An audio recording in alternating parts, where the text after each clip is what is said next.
हाँ जी,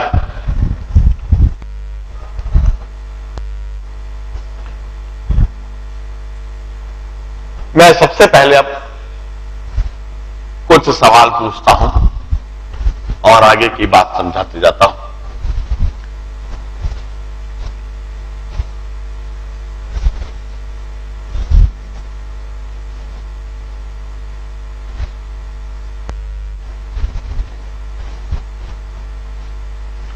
देखिए,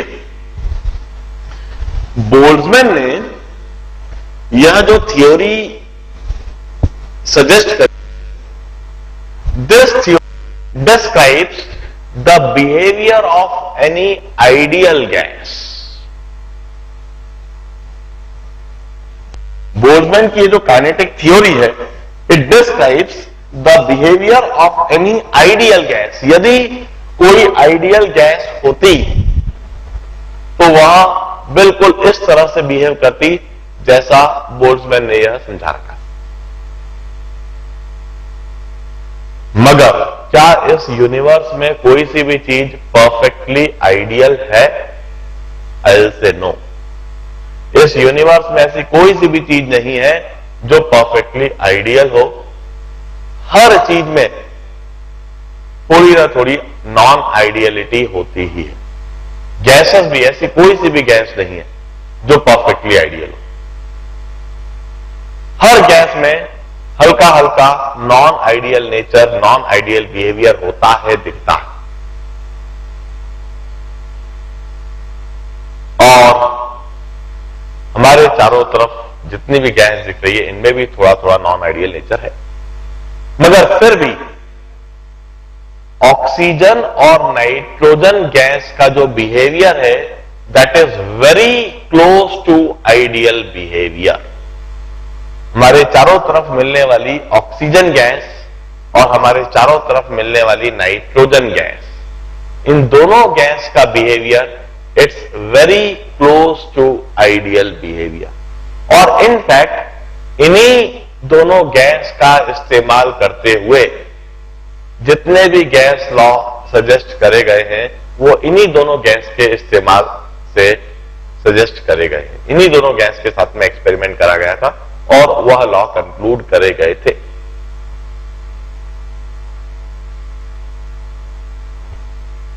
observe this two figure.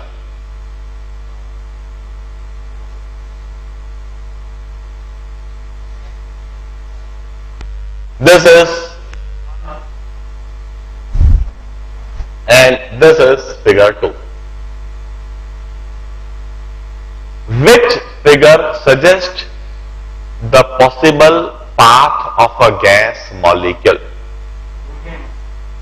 Definitely figure 2, बिल्कुल सही जवाब दे रहे हो।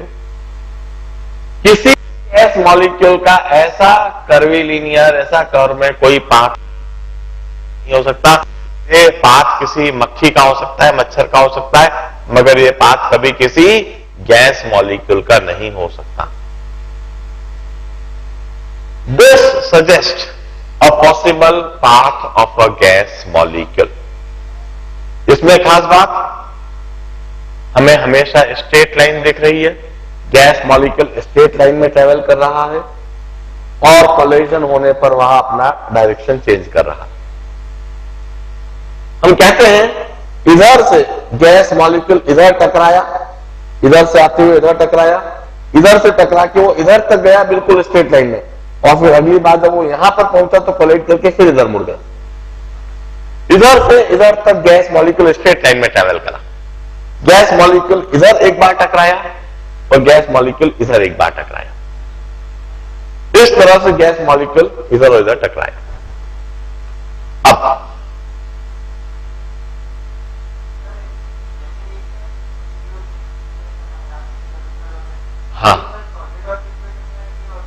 हाँ जी, सॉलिड और लिक्विड में भी मॉलिक्यूल्स एक दूसरे से टकरा सकते हैं, मगर सॉलिड और लिक्विड में मॉलिक्यूल्स इतनी दूर दूर तक ट्रेवल करते हुए नहीं टकरा पाते। सॉलिड में तो मॉलिक्यूल मूव कर ही नहीं पाता है।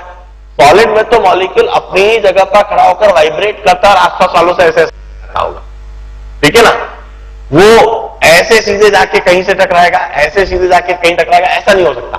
वो अपनी जगह पर खड़ा हुआ है और ऐसे ऐसे वाइब्रेट कर रहा है। वो जो वाइब्रेट करते इधर से टकराया, फिर वाइब्रेट करते इधर से टकराया, मगर अपनी जगह से कहीं मूव नहीं कर पा रहा। और सॉलिड और लिक्विड में जब वो इस तरह से वाइब्रेट करता है, वो वाइब्रेट करते हुए टकराता है, तभी तो उसका टेम्परेचर बढ़ता है। वही चीज की वजह से सॉलिड का टेम्परेचर बढ़ता हुआ दिखता है। In fact temperature is that only. और लिक्विड मॉलिक्यूल मूव कर सकता है, मगर वंस अगेन वहां पर अट्रैक्टिव फोर्स होने की वजह से वो मूवमेंट कोई स्ट्रेट लाइन में होना कोई जरूरी नहीं है, पर टकरा वहां पर भी सकता है। अब मगर गैसियस स्टेट में इस तरह का मोशन हमेशा एक बार टकराने के बाद दूसरी बार टकराने से पहले गैस मॉलिक्यूल स्ट्रेट लाइन में ट्रेवल करेगा, क्योंकि इस गैस मॉलिक्यूल पर किसी दूसरे मॉलिक्यूल की वजह से न तो अट्रैक्टिव फोर्स है और न ही रिपल्सिव फोर्स है। अब the fact about gas molecules is, जो हमने कहा कि गैस में ना अट्रैक्टिव फोर्स होता है ना रिपल्सिव फोर्स होता है, ऐसा नहीं है। गैस मॉलिक्यूल्स के बीच में अट्रैक्टिव फोर्स भी होता है और रिपल्सिव फोर्स भी होता है। जैसे कोई सा भी गैस मॉलिक्यूल की हम बात करें तो उस मॉलिक्यूल में न्यूक्लियई होते हैं और इलेक्ट्रॉन्स होते हैं। न्यूक्लियई के अंदर प्रोटॉन्स और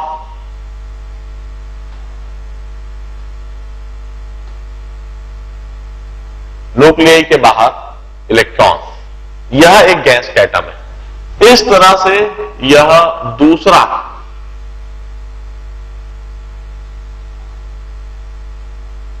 गैस का एटम है। इसमें भी यह न्यूक्लियई है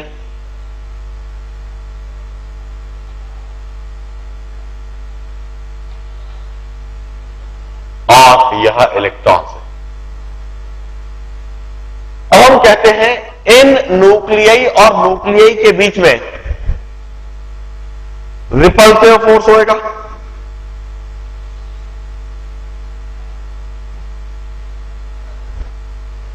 ये न्यूक्लियई एक दूसरे को रिपेल करेंगे, क्योंकि इस न्यूक्लियई के ऊपर भी पॉजिटिव चार्ज, इस न्यूक्लियई के ऊपर भी पॉजिटिव चार्ज, तो ये दोनों न्यूक्लियई एक दूसरे को रिपेल करेंगे। यह इलेक्ट्रॉन्स भी आपस में एक दूसरे को रिपेल करेंगे, क्योंकि इस इलेक्ट्रॉन के पास भी नेगेटिव चार्ज, इस इलेक्ट्रॉन के पास भी negative charge, same charge always repel each other.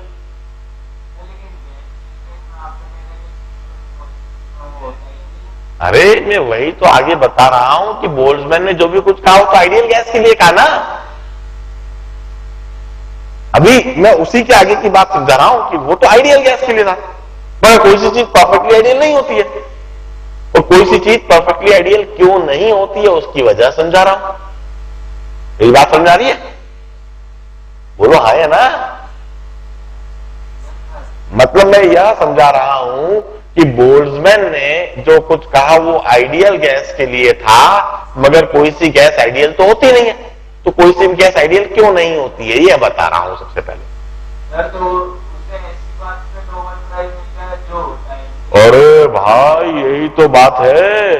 सब कुछ, एक बात बताओ, न्यूटन ने सब कुछ चीज पहले पढ़ाई फ्रिक्शनलेस सरफेस मान के। क्या कोई फ्रिक्शनलेस सरफेस होता है? बोलो बोलो, अरे बोलो। नहीं होता। मगर आप मानते हो कि नहीं न्यूटन को father of physics, father of physics मानते हो कि नहीं? अरे भाई सब चीज सबसे पहले तो आइडियल कंडीशंस में मानी जाती है, फिर हम उसमें देखते हैं कि भाई इसमें कौन से नॉन आइडियल फैक्टर्स आ रहे हैं, और फिर नॉन आइडियल फैक्टर्स के इफेक्ट को हम सोचते हैं। ठीक है ना? तो सबसे पहले तो आपने मान लिया कि गैस मॉलिक्यूल्स के बीच में कोई अट्रैक्टिव फोर्स है नहीं, फिर हम सोचते हैं यार ऐसी बात नहीं, अट्रैक्टिव फोर्स नहीं, थोड़ा थोड़ा अट्रैक्टिव और रिपल्सिव फोर्स होता है, तो उसकी वजह समझने की कोशिश करते हैं। अब सिर्फ ये तो रिपल्सिव फोर्स हुआ, मगर इस इलेक्ट्रॉन और इस न्यूक्लियई के बीच में अट्रैक्टिव होगा,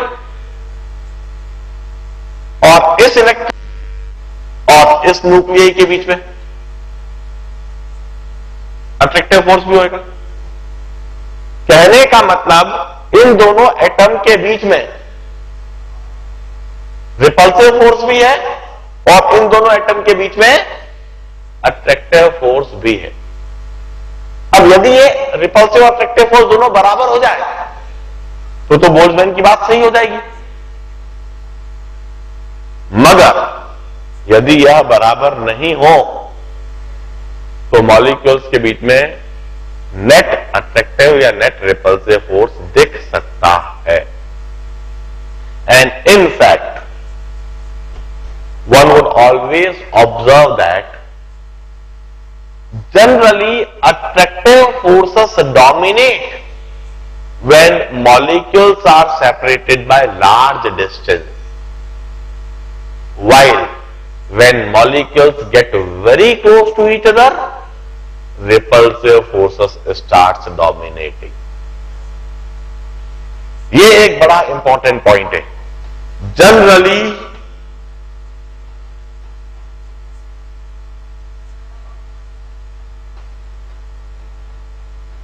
attractive forces dominate when molecules are at large distance.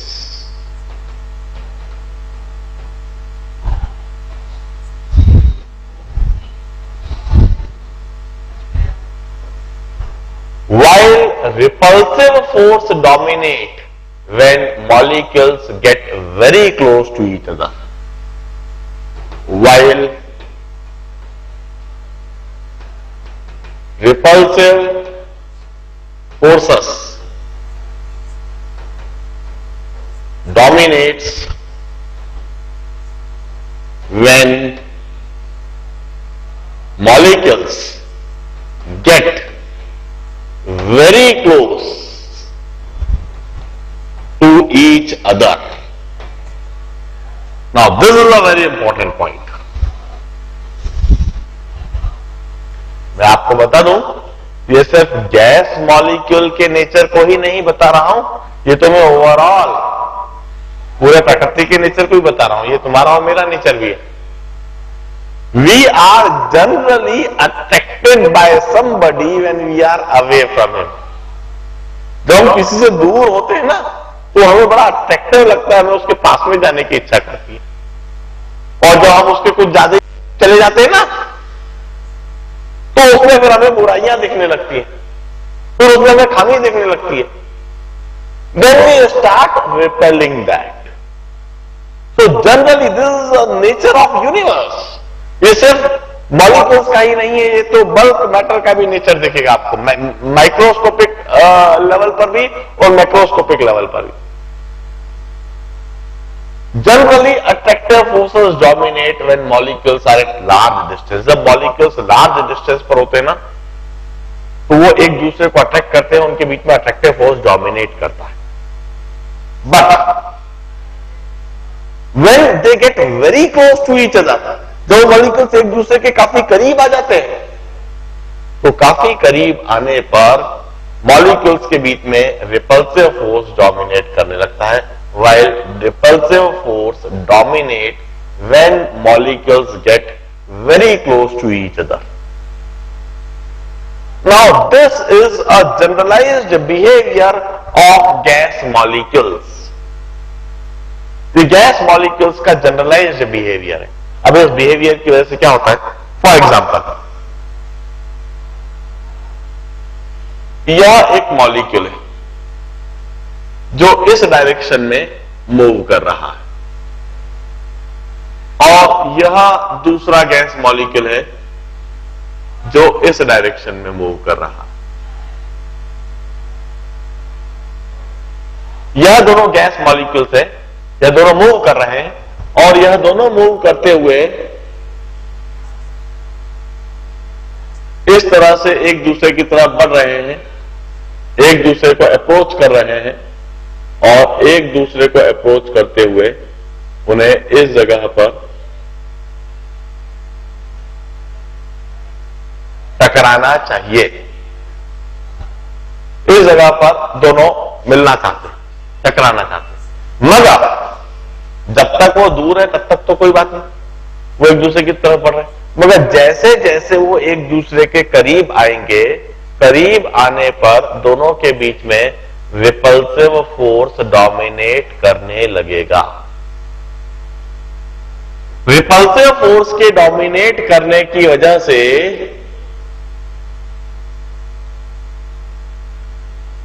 दोनों एक दूसरे के करीब आते हुए यहां तक आएंगे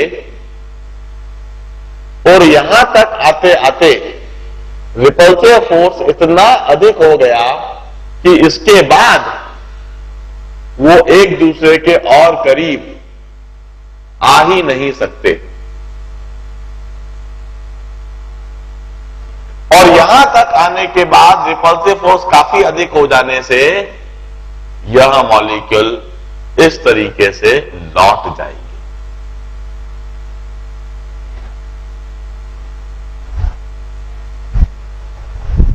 और इसी को हम कोलिजन कहेंगे। हम कहेंगे गैस मॉलिक्यूल्स का कोलिजन हो गया। इसी को हम गैस मॉलिक्यूल्स का कोलिजन कहेंगे। हम कहेंगे गैस मॉलिक्यूल्स का कोलिजन हो गया।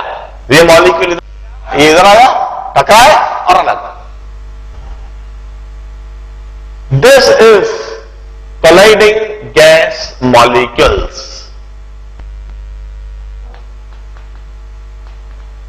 Colliding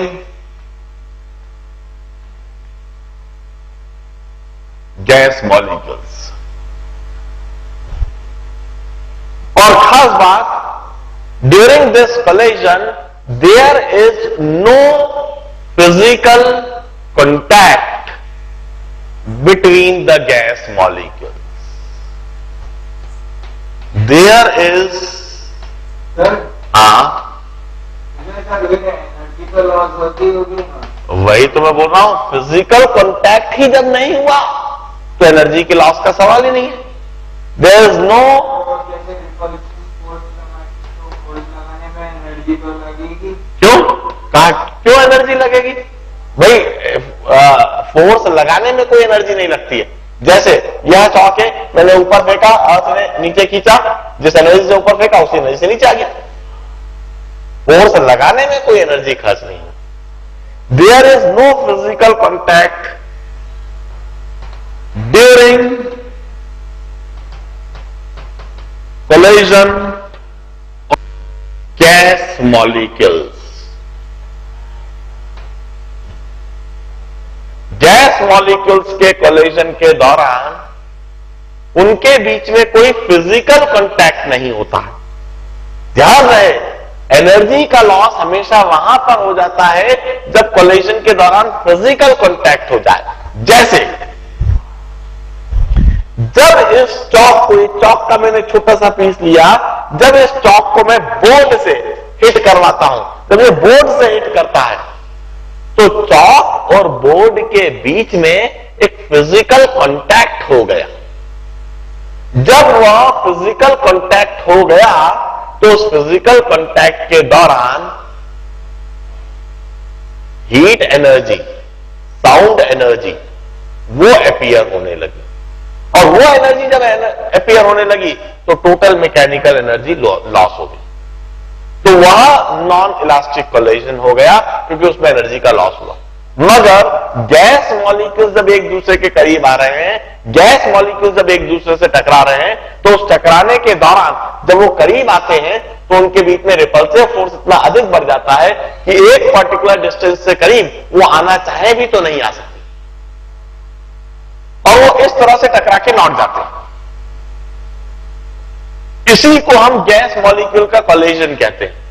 और इस कोलिजन के दौरान गैस मॉलिक्यूल में किसी तरह का कोई फिजिकल कांटेक्ट का नहीं होना, this ensures the elastic collision between the gas molecules. Hence the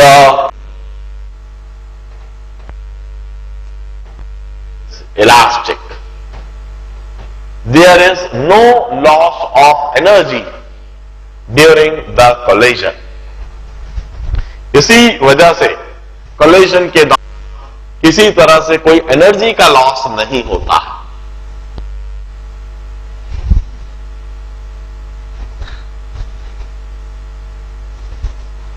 Now, during this collision,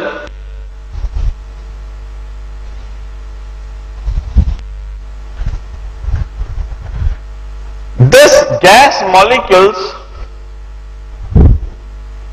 get at minimum distance. That minimum distance between gas molecules is termed as collision diameter. This is the minimum separation between the gas molecule during the collision. इसी को हम collision diameter कहते हैं.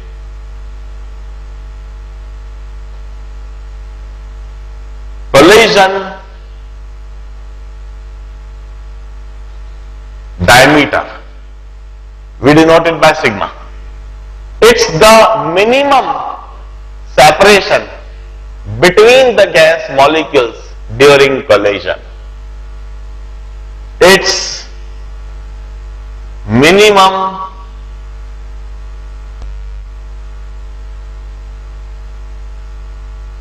separation between gas molecules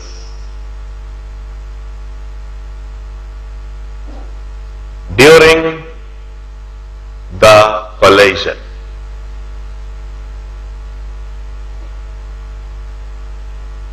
collision के दौरान gas molecules के बीच में जो मिनिमम सेपरेशन है, this is the minimum separation between gas molecules during collision. This is termed as collision diameter.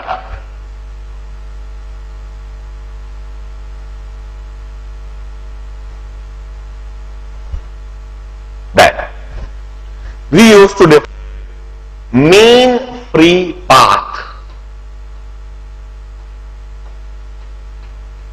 Boltzmann conceptualized mean free path. We denoted by lambda. The mean free path क्या होता है जरा देखें.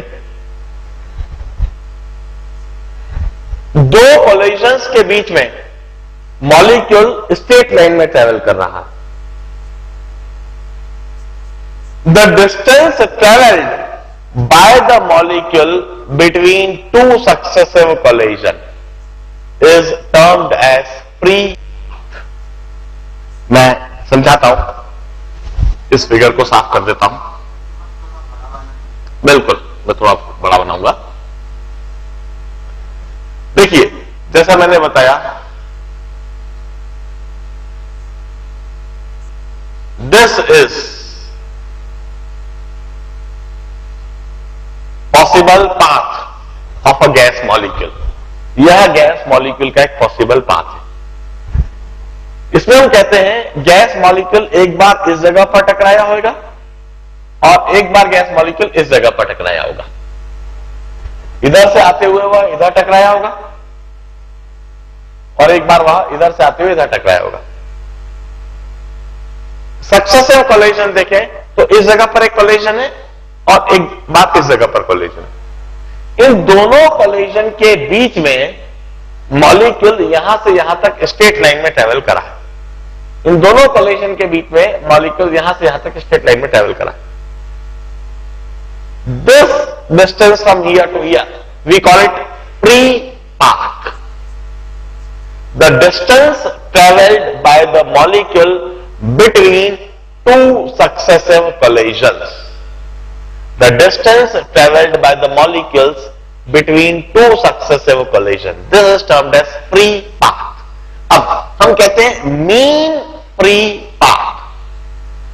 Mean free path means average distance traveled by the molecule between two successive collisions means this distance plus this distance plus this distance plus this distance, इन सभी distance को add कर दीजिए, divided by the number of this line. Mean free path it's defined as average distance traveled by the gas molecules between two successive collisions.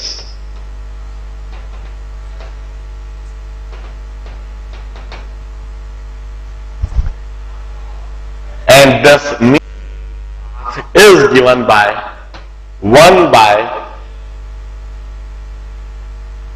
root 2 pi sigma square n.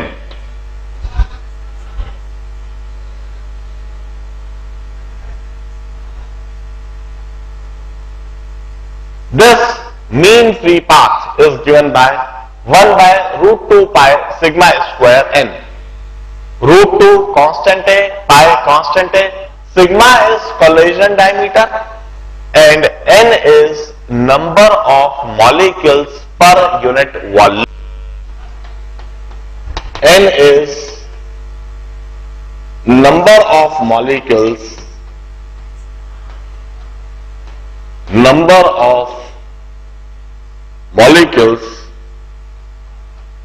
per unit volume.